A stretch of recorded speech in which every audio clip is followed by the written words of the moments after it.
யாழ்ப்பாணம் நீதவான் சி லெனின்குமார் முன்னிலையில் அகழ்வு பணிகள் முன்னெடுக்கப்பட்டன. இன்றைய அகழ்வின் போது 2 மனித எச்சங்கள் அடையாளம் காணப்பட்டதுடன் 7 மனித எச்சங்கள் முழுமையாக அகழ்ந்தெடுக்கப்பட்டன. புதிதாக 2 மனித எண்பு தொகுதிகள் அடையாளப்படுத்தப்பட்டு மொத்தமாக 554 மனித எண்பு தொகுதிகள் இதுவரை அடையாளப்படுத்தப்பட்டிருக்கின்றது. அதிலிருந்து 7 மனித எண்பு தொகுதிகள் அகழ்ந்தெடுக்கப்பட்டு நீதிமன்ற கட்டுக்காவலில் வழங்கப்பட்டது. மொத்தமாக 547 மனித எண்பு தொகுதிகள் இதுவரை அடையாளப்படுத்தப்பட்டு சட்ட வைத்திய அதிகாரி செல்லையா பிரணவனவர்களிடம் வழங்கப்பட்டிருக்கின்றது. மனித எண்பு குவியல்கள் 2 அடையாளப்படுத்தப்பட்டிருக்கின்றன. ஏற்கனவே 2 குழிகள் எழுமாற்றாக தெரிவு செய்யப்பட்டு அகழ்ந்தெடுக்கப்பட்டது. அதில் மனித எச்சங்கள் அடையாளப்படுத்தப்பட்டு அகழ்ந்தெடுக்கப்பட்டது தெரிந்தது.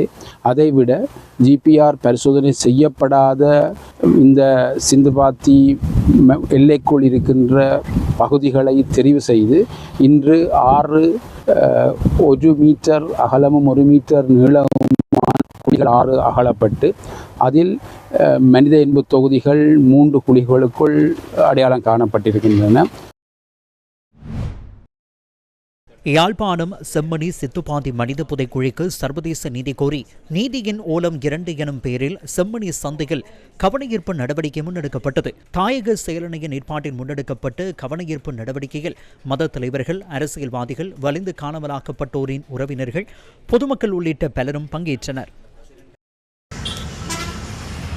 இந்த புதைக்கப்பட்ட பூமியிலே தோண்டப்படும் அத்தனை சாட்சியங்களும் சர்வதேச கண்காணிப்பின் ஊடாக மட்டுமே தோண்டப்பட வேண்டும். ஆனால் இங்கு சர்வதேச நீதி மறுக்கப்பட்ட நிலையிலே உள்ளக அரசியல் நிலைமையினூடாக, உள்ளக பொறிமுறையினூடாகத்தான் இந்த புதைகுழிகள் தோண்டப்படுகின்றன. எனவே இவற்றை சர்வதேச கண்காணிப்பு பொறிமுறையுடனாக நிகழ்த்துவதற்கு அனைத்து தரப்புகளும் முயற்சி செய்ய வேண்டும்.